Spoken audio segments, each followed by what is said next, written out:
Hello, my name is Rathmann, and I am part of the prosign team here at the European Center of Modern Languages.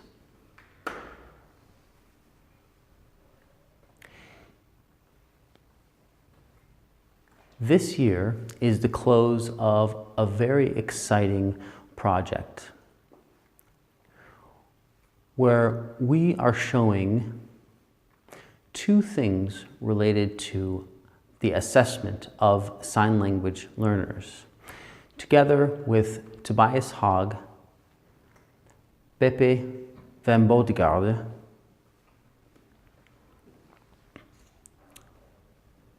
and myself. We will be speaking about sign language assessment, specifically the ELP, the European Language Portfolio. And I'll explain more about that in a bit.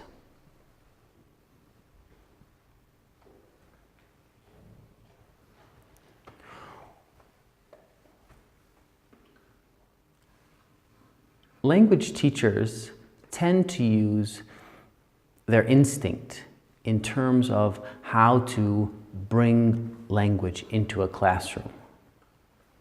And while that is positive, there's a lot more that one needs to have to make sure that language learning is successful.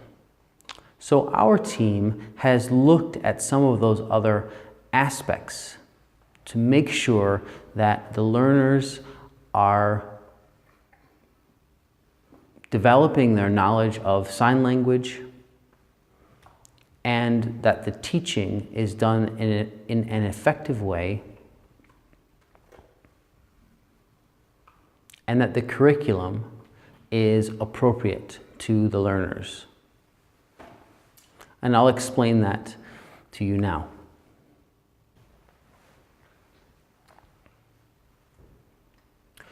First, I want to look at assessment. Tobias has already gone through what him and Beppe have done. My perspective on assessment has to do with my own work at the university where I work in Berlin. Language learning tends to happen in the classroom, and therefore we want to look at how assessment through classroom learning happens.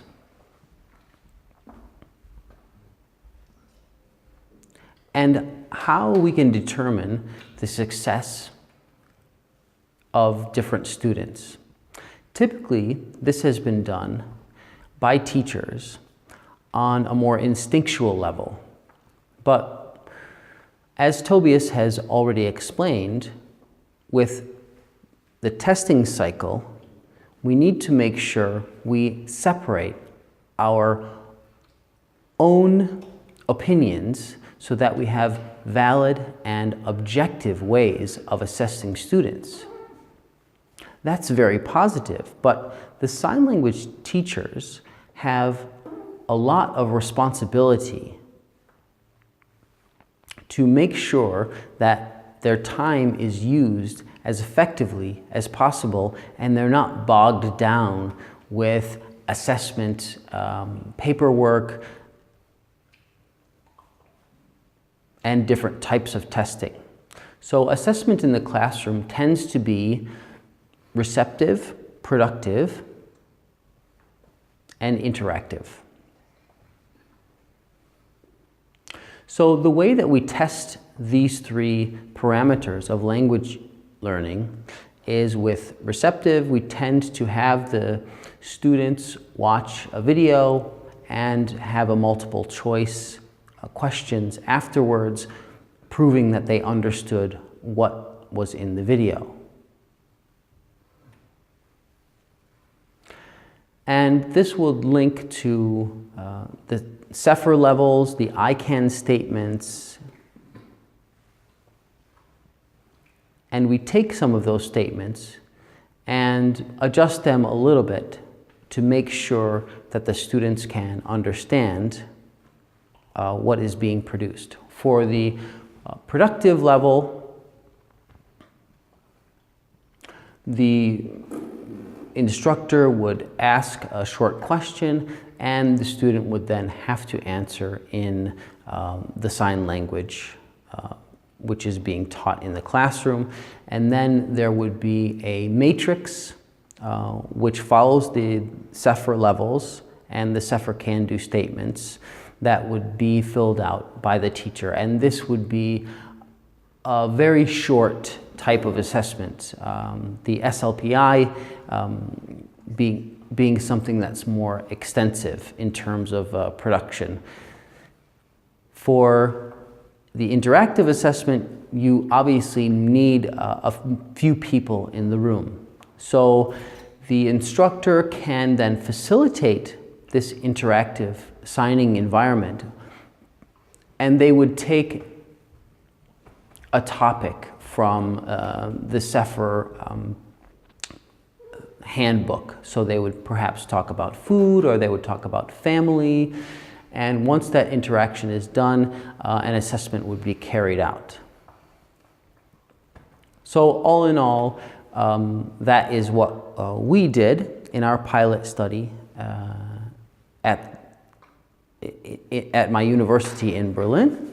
And I'm excited to show you the product of what came out of that pilot study. What's very, very important is that this doesn't cost a lot of money, and it doesn't take a lot of time.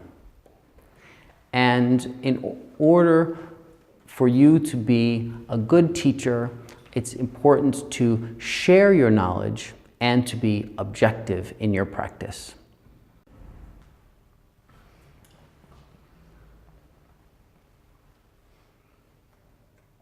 Another part of what the ProSigns project is bringing to Sefer is the ELP, the European Language Portfolio. Throughout language learning, you have various materials. The European Language Portfolio, or ELP, has 3 different parts. There's the language passport,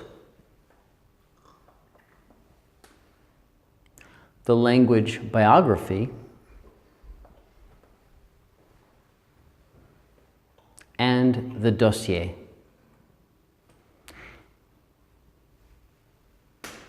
And it is because it has these 3 parts that I'm using this sign for ELP. Suppose a learner has traveled and gleaned a little bit of Spanish, a little bit of Italian, a little bit of French.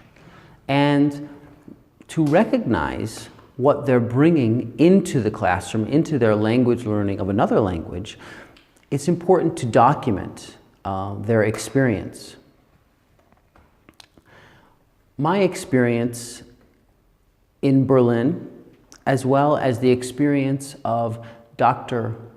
Lorraine Leeson in Dublin, Ireland.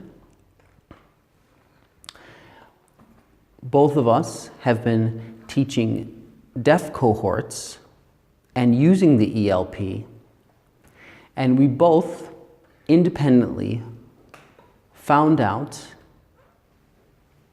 the absolutely positive aspects of using the ELP, in that the learners become so much more quickly immersed in the language and quickly advance because of the self-reflection that the ELP offers. If the tools of the ELP are used, it forces the students to look at themselves in a positive manner as online language learners. And it teaches them the things that they need to work on in an autonomous way. So learner autonomy is a very, very important part of learning a language. Traditional classroom teaching where it's an instructor, the instructor always knows best, means that the students are all depending on one person to know what's right and wrong. We're trying to put that aside and promote the students to become autonomous learners. So this year, after our positive experience, we'll be working a lot more with the ELP to make sure that sign language users are taking advantage.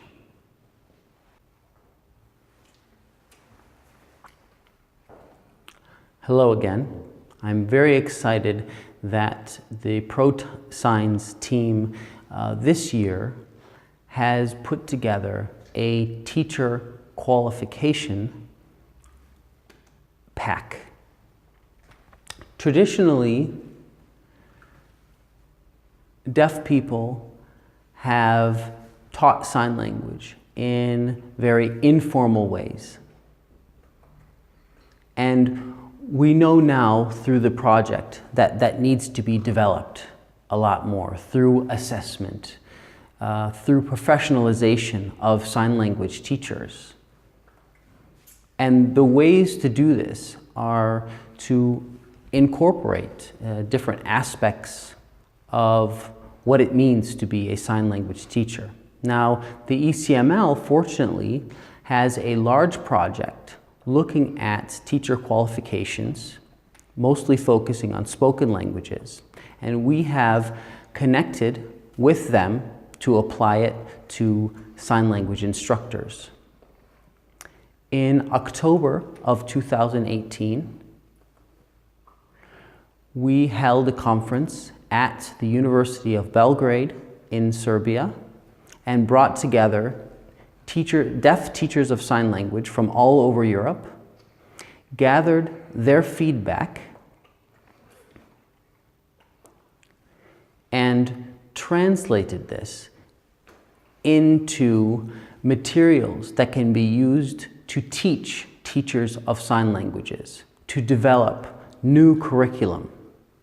And we are very, very excited to see the future of sign language teachers being deaf-led, being led by persons with more competence in educational leadership, in interpreting leadership, so that deaf people can gain a higher place in society. Thank you.